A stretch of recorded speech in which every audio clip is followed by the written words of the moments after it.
Hey, what's up, everybody? Welcome back to Babylon Talmud. Today we are studying Daf Lamed Hey of Masechta Shabbis.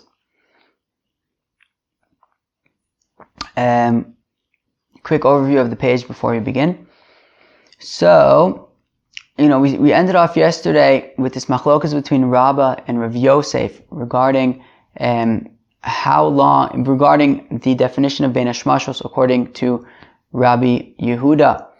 Okay, so we're going to continue with that. I'm going to take that machlokas just one step further.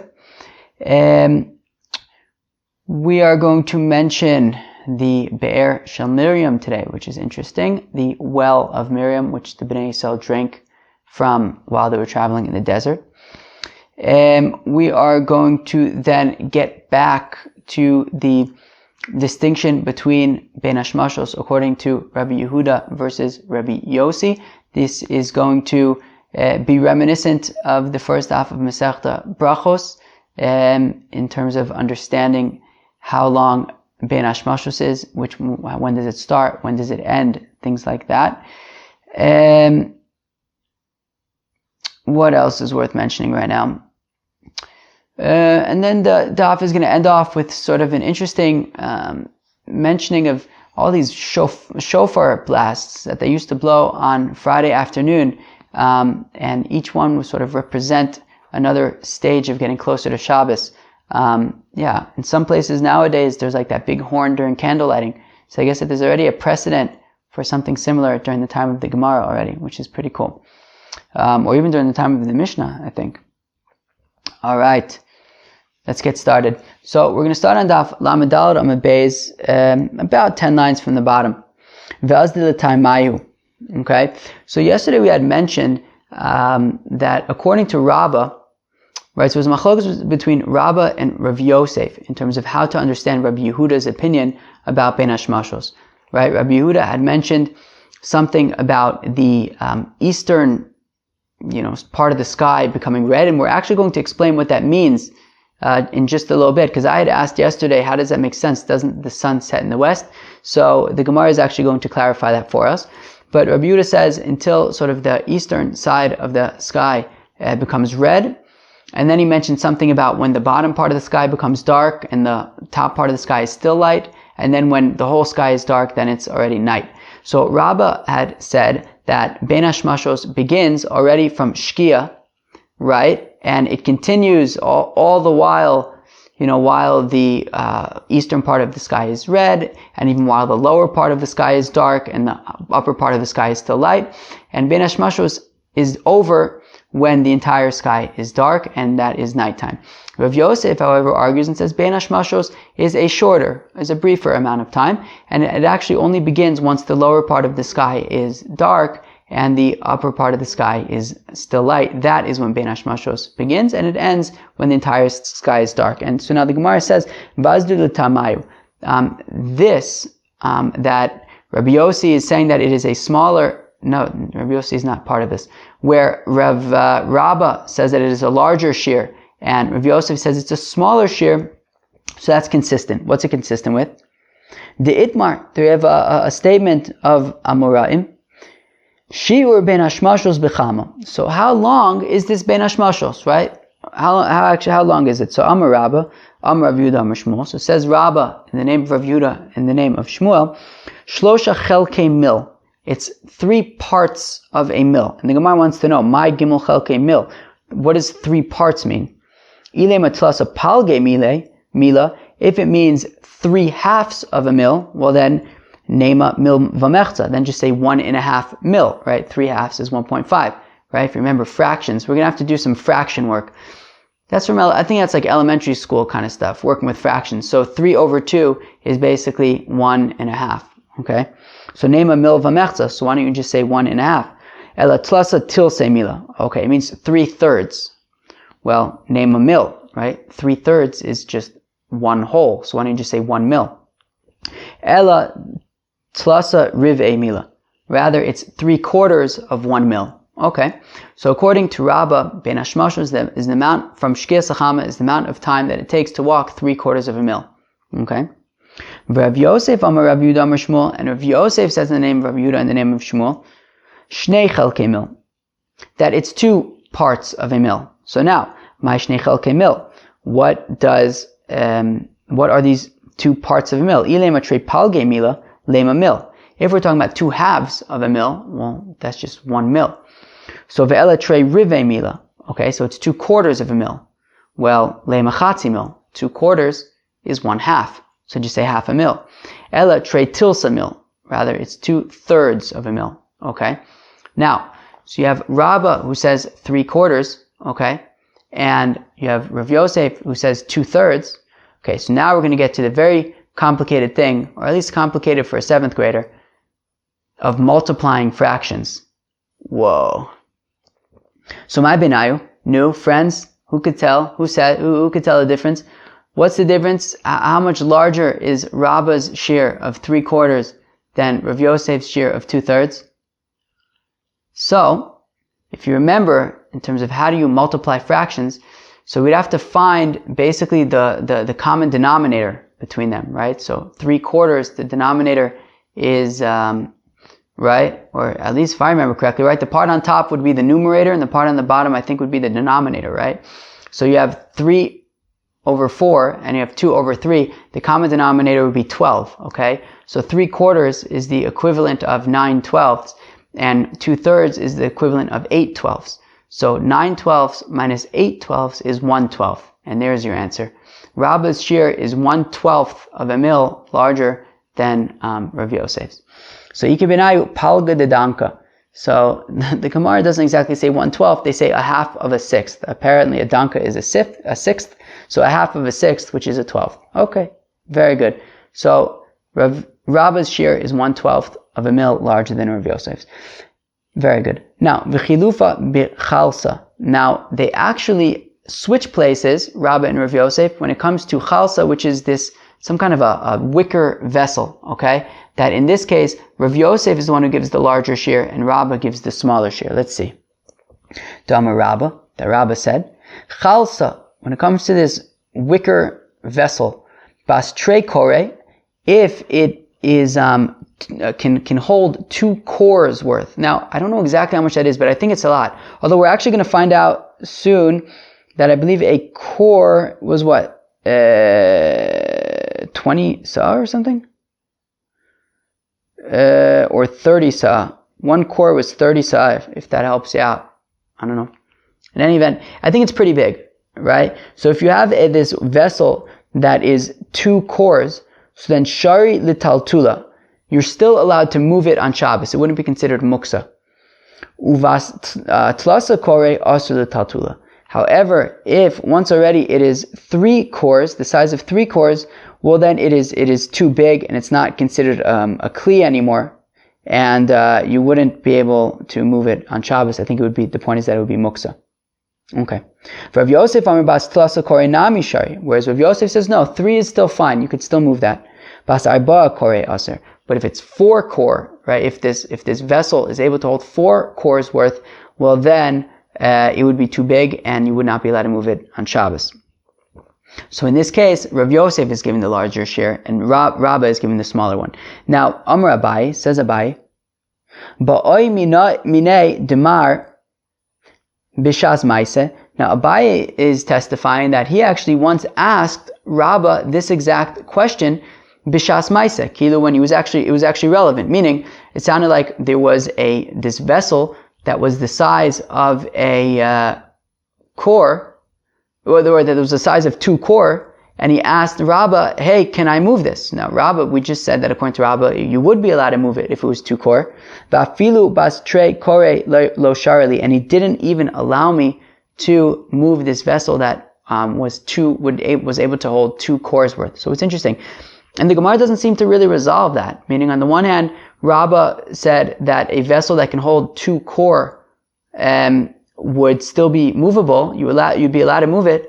Whereas apparently, when Abaye asked him if he would be allowed to move it, Rabbah said no. So I don't know really what to do with that.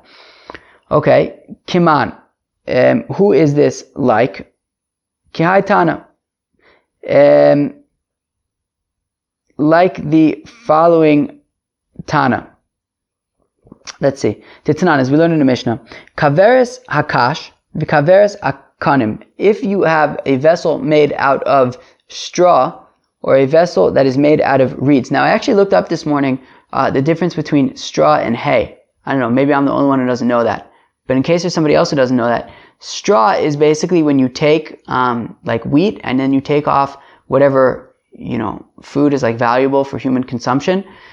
And then you're left with like the stalk. That is what straw is. And it doesn't really have much nutritional value. You can't like really feed it to animals. And that you can use for like making hats or maybe making walls or, apparently when you go for a hay ride, you really go for a straw ride. But hay is like a combination of all sorts of different stuff that has nutritional value for animals, and that's what they feed animals when there's no grass for them to eat. Okay, so uvor sfina alexandris, or this pit in the these Alexandrian boats. What does that mean? Apparently these Alexandrian boats were very large, and I guess you would use them for more long distance travel. And you can't drink seawater because it's too salty. So they would bring drinking water on board with them. And they would have these big, like, vats, essentially, that they would fill with drinking water. So, sheyesh lem shulayim, so these vats have, like, a bottom. Ve'hein machzikos mem sa'a belach, shein korayim biyavish. Oh, so they can hold 40 sa'ah of water, because water you can only fill up the vat as high as the rim of this vat. But by yavesh, you can hold more than that, because you can always, kind of like overflow it, right? Because you can just kind of like make like a mound, even if it goes higher than the top of the vat, right? You can just make like a pile on top. And this would korayim, and then this vat would basically then be of dry goods. It would be able to hold 2 kor, and 2 kor apparently is 60 sa'ah, right? So with liquid, it can hold 40 sa'ah because you can't really overflow it. But if it was dry stuff, then you can kind of pile it on top, and you would be able to get 60 sa'ah in there. Okay, okay, fine. And we say tihorim. And we say that they are tahor, meaning that at that point already, once it's able to hold 2 kor, it's tahor, i.e. it's not considered a kli anymore.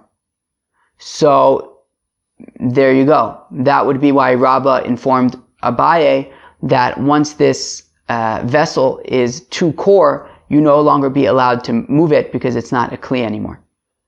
There you go. Amar Abaye, said Abaye, Shma mina haigudsha tilsa have. So we see from here that when you have a kli like this, and Rashi pointed out that the size of these kalim were basically twice as wide as they were tall, right? So let's say it was like, 10 tvachim wide, and maybe it was more than that, but so it would only be 5 tvachim tall. And in that case, you'd be able to stack it up so that basically the amount that is higher than the walls of this kli was basically, he says a third, but I think the point is like a third is a half, meaning, it was 50% higher than the walls. So when there was liquid, it can hold 40 sa'ah, but when it was solids, when it was dry stuff, so then it would be able to hold 60 sa'ah, and then the 20, the 20 sa'ah difference is basically 1/3 of the total of 60.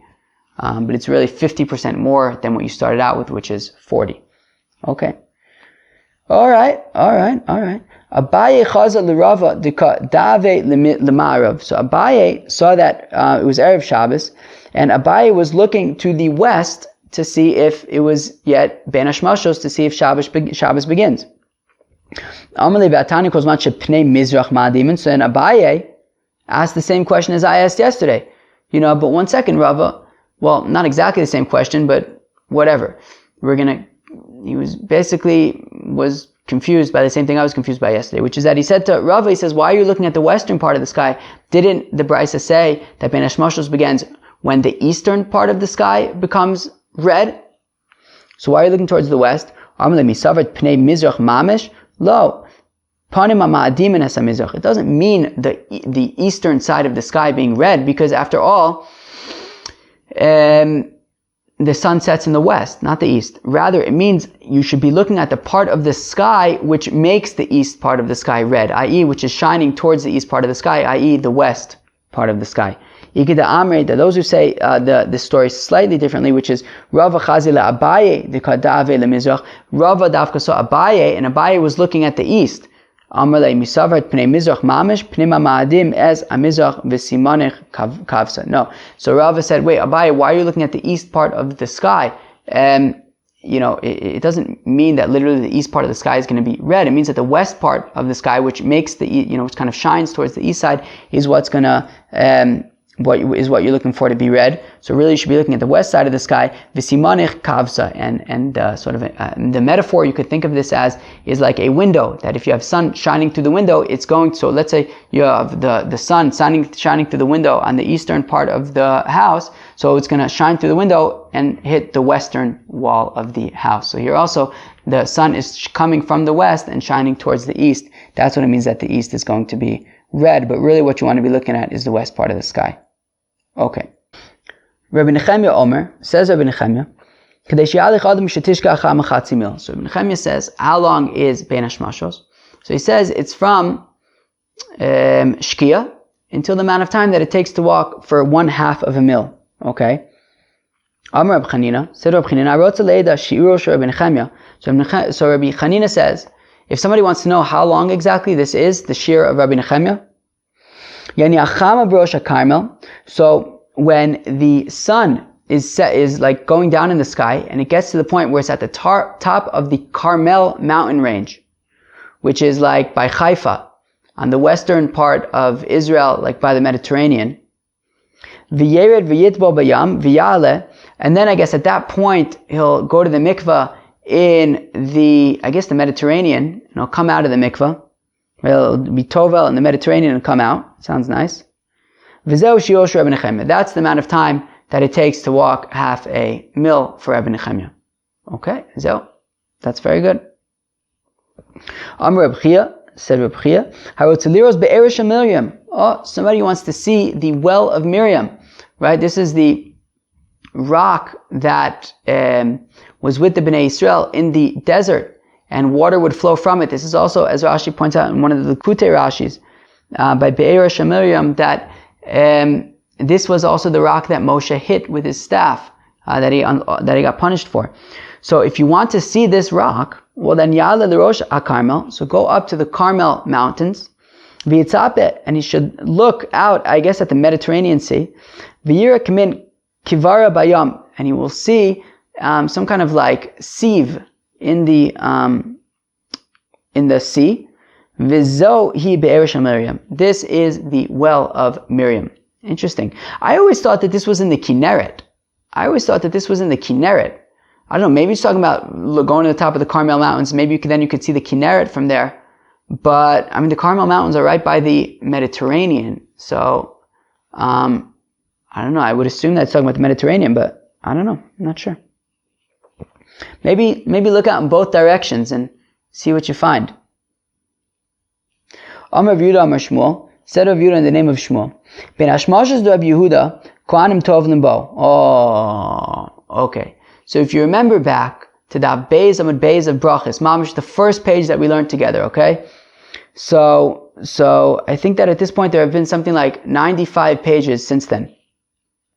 So, if you remember, one of the Rabbi Meir's opinion, or I think Rabbi Meir even had two opinions on Daf Beis Amud Beis, but one of his opinions was that that you can start reading Kriyat Shema from the time that the Kohanim go to the mikvah, right? When you had the Kohanim who were Tameh, and they want to eat their truma that night, so they have to go to the mikvah before sunset, okay? And we said that they would go to the mikvah, so basically at the time that the Kohanim would go to the mikvah to eat their truma, that is when you could say Kriyat Shema. So, it says Rav Yehuda in the name of Shmuel, bein hashmashos do Rabbi Yehuda, that during the bein hashmashos of Rabbi Yehuda, Kohanim tovlin bo. The Kohanim can go to the mikvah during bein hashmashos. Now, one second. Liman.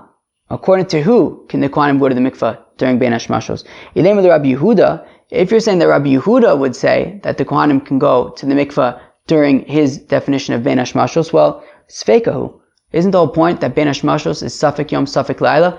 what if bein hashmashos is really night? Well, then this Kohen is going to the mikveh during this bein hashmashos time, which is, I don't know, the amount of time it takes to walk half a mil. So he's going to the mikveh during this time. Well, what if it's really nighttime? And then, the whole thing is, right, uva shemesh v'tayr. You have to have ha'arev shemesh. He needs to go to the mikveh before sunset. And, he has to go to the mikveh before the sun is setting, before it becomes night. And therefore, what if bein hashmashos is really nighttime? So how could Rabbi Yehuda say that the Kohen would be allowed to go to the mikveh during bein hashmashos? Maybe it's nighttime and he doesn't have the sun setting after having gone to the mikveh. So Ela bein hashmashos to Rabbi Yehuda Rabbi Yossi Kohanim Tovlim Bo. No, what it means is that during the bein hashmashos of Rabbi Yehuda, okay, Rabbi Yossi would say that Kohanim would be allowed to go to the mikveh. Right? Because remember, Rabbi Yossi says that bein hashmashos is like the blink of an eye.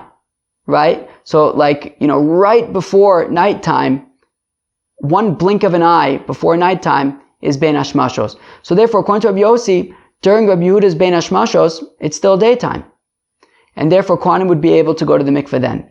The Gemara says, Pshita, obviously. As far as Rabbi Yossi is concerned, it's daytime. So, Ma'u detema, no, here's the point. I would have thought, bein hashmashos to Rabbi Yossi, meshach shaykh v'd Rabbi Yehuda kamash malan, dishlim bein hashmashos to Rabbi Yehuda v'hadar maskal bein hashmashos to Rabbi Yossi. I may have thought that the bein hashmashos of Rabbi Yossi kind of overlaps the bein hashmashos of Rabbi Yehuda, meaning the bein hashmashos of Rabbi Yehuda, let's say, starts at sunset and it continues mamish all the way until nightfall, and Rabbi Yossi's bein hashmashos is the blink of an eye, and that blink of an eye kind of overlaps with the final blink of an eye of Rabbi Yehuda's bein hashmashos, right? So let's just say Rabbi Yehuda's bein hashmashos, let's just say, I'm making up this number, is a half an hour from Shkia until nightfall. So that last blink of an eye of that half an hour would be Rabbi Yossi's bein hashmashos. The only problem is that according to Rabbi Yossi, then you wouldn't be able to necessarily just go to the mikveh at any time during Rabbi Yehuda's bein hashmashos, because what if he goes to the mikveh during that part of Rabbi Yehuda's bein hashmashos that overlaps with his own bein hashmashos for that blink of an eye, and then he won't actually be going to the mikveh before bein hashmashos. So the point that we're making is that actually, according to Rabbi Yossi, actually Rabbi Yehuda's bein hashmashos and Rabbi Yossi's bein hashmashos do not overlap whatsoever. Rabbi Yehuda's bein hashmashos finishes one blink of an eye before nightfall, and it's during that one blink of an eye that is Rabbi Yossi's bein hashmashos. And therefore, the point is that according to Rabbi Yossi, the Kohanim can go to the mikveh at any point during Rabbi Yehuda's bein hashmashos, because as far as Rabbi Yossi is concerned, the entirety of Rabbi Yehuda's bein hashmashos is daytime, right? And therefore, you can go to the mikveh. You can go to the mikveh then, as long as he's done, finished going to the mikveh at one blink of an eye before nightfall, and then it will be bein hashmashos, and he will have his ha'arev shemesh, he will have his sun setting, and he can then eat truma afterwards. So let's read that inside. Right, Ma'odatem, I would have thought bein hashmashos to Rabbi Yossi, that Rabbi Yossi's bein hashmashos, meshach shaykh b'd Rabbi Yehuda, sort of overlaps with Rabbi Yehuda's for a blink of an eye.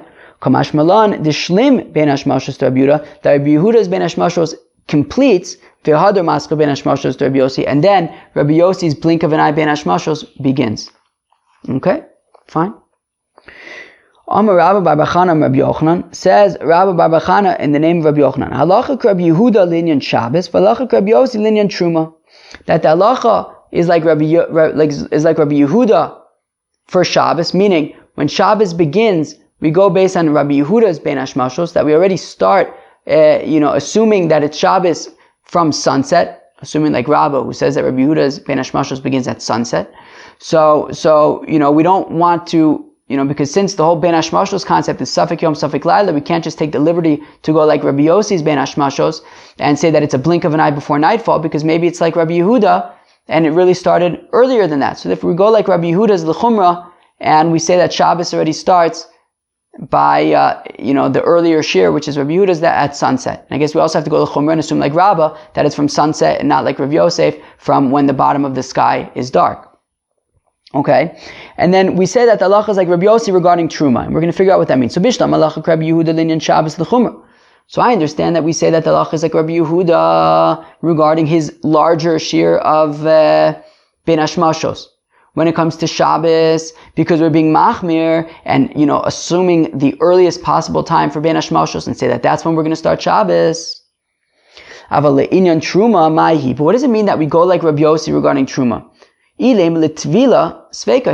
If we're saying regarding Tvila, to say that the Kohen who's Tameh can go to the mikvah at any time, up until Rabbi Yossi's bein hashmashos, which means that the entirety of Rabbi Yehuda's bein hashmashos he'd be able to go to the mikvah, but we don't know. It's a suffix. We don't know if it's like Rabbi Yehuda, if the halacha is like Rabbi Yehuda, or if the halacha is like Rabbi Yossi. And what if the halacha is really like Rabbi Yehuda? Then he didn't go to the mikvah before sunset. He went to the mikvah at night already, potentially. If bein hashmashos really goes like Rabbi Yehuda, so we can't just advise Kohanim that they can lichatchila go to the mikvah anytime up to Rabbi Yossi's bein hashmashos, right? I.e., during Rabbi Yehuda's bein hashmashos, because we have to assume that maybe the halacha is like Rabbi Yehuda, and therefore he would have to go to the mikvah before Rabbi Yehuda's bein hashmashos. Ella la'achilas truma. No, rather it's to go lechumra regarding achilas truma, right?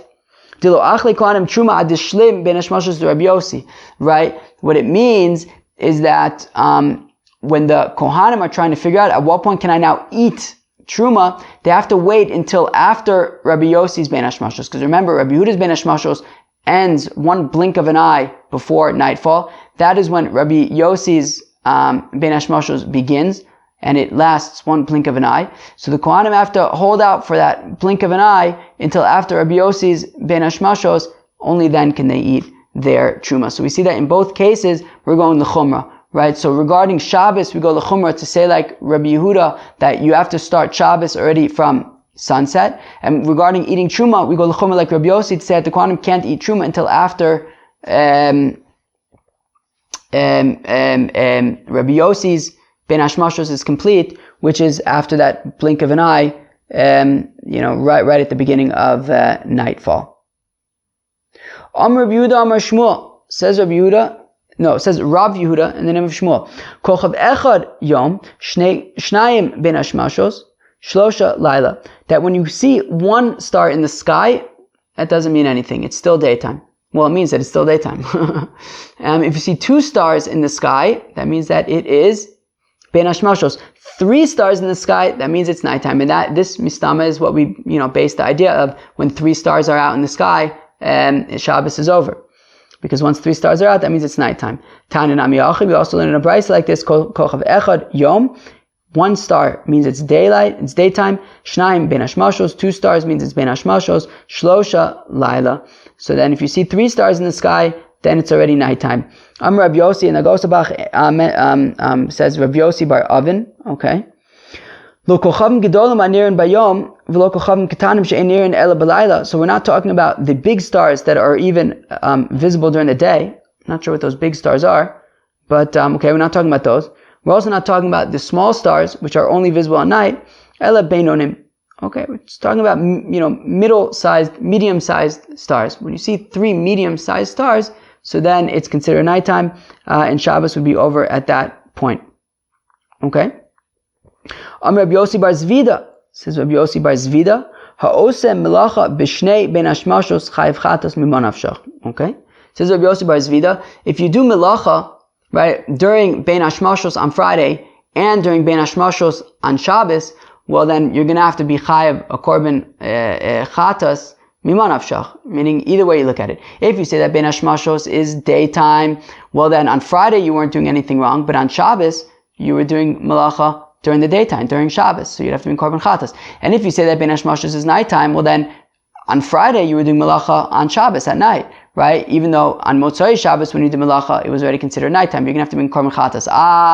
What about the possibility that we mentioned yesterday, that you have to apply the chumras of both days? So maybe you could have done Melacha on Friday in the daytime part of bein hashmashos, and then maybe he did Melacha on Shabbos during the nighttime part of bein hashmashos. So therefore, we did Melacha on Friday and then Melacha again on Sunday. We didn't do any Melacha on Shabbos.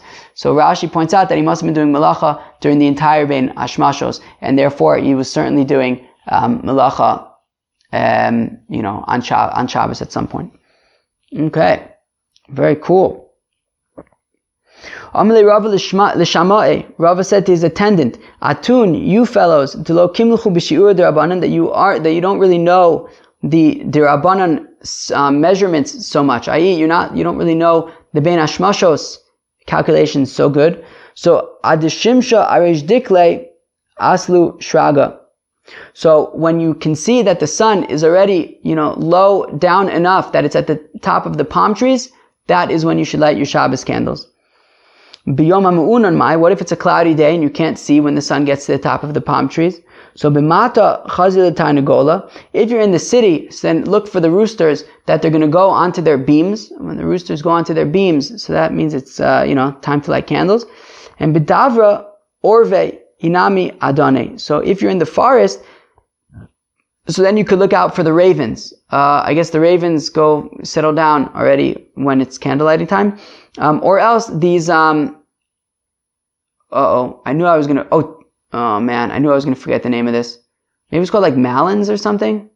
I can't remember. It's some plant that basically follows the sun. In the morning it kind of faces the, east, and then during the, midday it's kind of straight, and then towards the evening it goes to the west. And therefore once you kind of see this plant kind of facing west, then you know to light your Shabbos candles.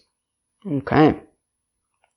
Tana Rabbanan, the rabbis taught, Sheish Tkiyas token Erev Shabbos. This is very interesting. So we have a brayso that says that on Friday they would blow the shofar 6 times. Rishona lehavtil esa'am mimelacha shebesados. So when they would blow the shofar the first time, it was an indication to the people who were working in the field that they should wrap up their work and come home. Shnia lahavtil ir v'chanuyos. When they would blow the shofar the second time, it was an indication that the people should stop buying things, and that I think Rashi even said that the people in the city should stop doing whatever work they were doing, and also that the people who were working in the stores should close up their stores. Shlish is la'ad l'kasaner divrei Rabbi Nassan. And when they would blow the shofar the third time, that was an indication that you should light Shabbos candles, according to Rabbi Nassan. Rabbi Yehuda Nasi Omer, Rabbi Yehuda Nasi says regarding the third tkiya, that shlish is lachlotz tefillin. That the third one was actually for taking off your tefillin. Okay. And as Rashi points out, and you would light candles at the fourth one. Okay, according to Rabbi Yehuda Nasi. And then you wait the amount of time that it takes to cook a small fish, okay, or to kind of throw some bread into the oven and cook it enough, as we learned on what was it, Daf? Where did we say that it was? Daf Yud Tes or something like that? Yeah, Yud Tes Base. For the amount of time that it would take ad shikrom, panel, until it kind of gets a crust, and then then you'd have a tkiya and a trua and a tkiya representing the final 3 shofar blasts. Vishoves, and now it's Shabbos. Very cool. Amr Reb Shimon ben Gamliel, says Reb Shimon ben Gamliel, Manaise loim lebavliim. What are we going to do about these Babylonians? Shetokin Miriam vishovsim mitoch Miriam. That they would, at the end of these tekiyas, they would do 1 tekiya and then 1 trua, and they would start Shabbos after a trua. And I think the point being that trua is like broken up. Why would, right? Right, that's tkiya. So why would you want to go into Shabbos out of brokenness? Alright, what are we going to do with these people? Now the Gemara says, 1 second. Token of Marian, Avulu Chamisha. What do you mean that they're just doing tekiya and then a trua? That would only be 5. I thought we said that they needed to do 6 shofar blasts. Right? Because they would have the first 3 that were like indications to people to wrap things up. And then they would do tekiya, trua, tekiya, and those were the final 3 to make 6. But if these people in Babel are only doing a tekiya and a trua, then they'll only have 5. So ela shetoken v'chozen v'token umarian v'shovsim mitoch marian. No, what they would do is they would do a tekiya, trua, and then they would go to into Shabbos after that trua. And Rav Shimon ben Gamliel is like, what's the deal? Why would anybody want to start Shabbos after a broken up trua? But minhag avoseim biyadein. All right, but that was the minhag. That was their minhag. Their minhag was to do tkiya, trua, and then start Shabbos. So that's what we do. We do not mess with the minhag. That's awesome. Masnile Rav Yehuda Rav Yitzchak Brei. So Rav Yehuda taught to Rav Yitzchak his son Shniyat lahadlikas haner that they would light the candle at the second shofar blast. 1 second. Come on, who's that like?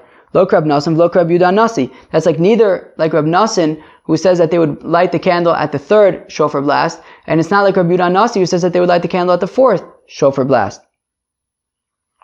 So Ella Shlishis la'adlikas haner kaman Rab Nasan. No, rather Rav Yehuda taught his son Rav Yitzchak that it was at the third shofar blast that they would light Shabbos candles, and that is like Rabbi Nasan. Very cool. Tana Devar Rabbi Yishmael. Oh, it was taught in the Besmedrash of Rabbi Yishmael. Sheish Tkiyos Token Erev Shabbos. They would blow 6 shofar blasts on Friday. Hischil Liskoa Tkiya Rishona. That when they would blow the first shofar blast, Nimnu Aomdim Basade Mileder Umilachrosh Umilasos Komalacha Shebisados. So then all the people who were out working in the field, they would stop digging and plowing and doing whatever other malacha, whatever other work they were doing in the fields. And the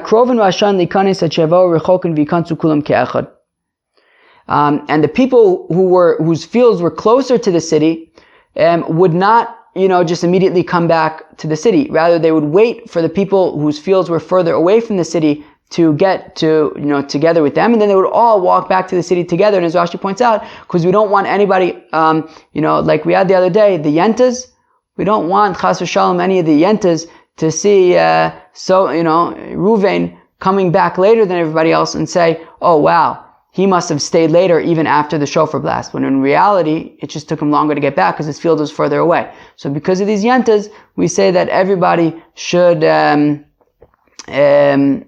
everybody should just wait for each other, and then once the people further away get to the fields that are closer, then they would all walk back together, and nobody should chas v'shalom think that somebody wasn't listening to the rules. Ve'adayin chanuyos psuchos utrisin munachin. And the stores were still open at this point, and Rashi, right, this trisin munachin thing is cool, that basically they would take the doors of their stalls, of their bastot, of their places, of their stores, and they would take off their door and they would use that as like a table, and that's where they would put their spices or whatever else they were selling. And so these doors were still out, serving as tables. The stores were still open. Then they would blow shofar a second time. Nistalku atrisin. Then they would put away put back up the doors. Vininalu achanuyos. And they would lock up their stores. But you still had things cooking on the stove.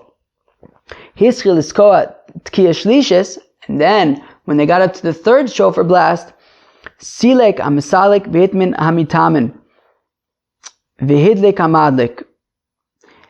By the third shofar blast, so then whatever food you were planning on eating that night, you would take off of the fire, and whatever food you were planning on eating tomorrow, you would then insulate so that it could stay warm for tomorrow.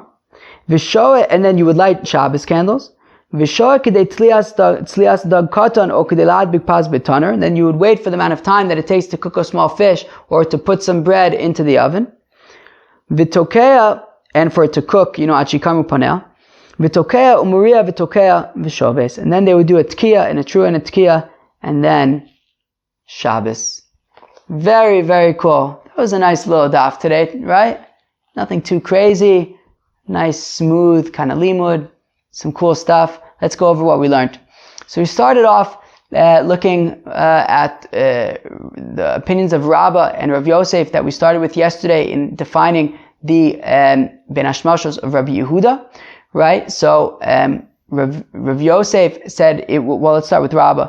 So Rabbah said that it was the amount of time that it takes to walk 3/4 of a mil. And Rav Yosef said that it's the amount of time that it takes to walk 2/3 of a mil. And we said that the difference between the two is 1/12 of a mil. Okay? We then talked a little bit about how, there's another case by these vats where Rav Yosef actually gives the larger share and Rabbah gives the smaller share.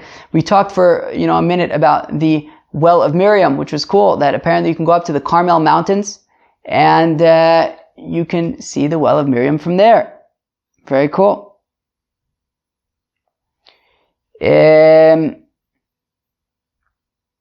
We said that, okay, then we compared the bein hashmashos of Rabbi Yehuda and Rabbi Yossi, right? That Rabbi Yehuda's kind of ends just before Rabbi Yossi's begins, one blink of an eye before Rabbi Yossi's begins. We said that we go like Rabbi Yehuda regarding when Shabbos begins, and then in terms of when the Kohanim can eat their truma, it's after Rabbi Yossi ends. So we go to Chumrah in both cases. We said that when 3 medium-sized stars are out at night, that's how you know it's nightfall. And in terms of Shabbos, that's how you would know that Shabbos is over.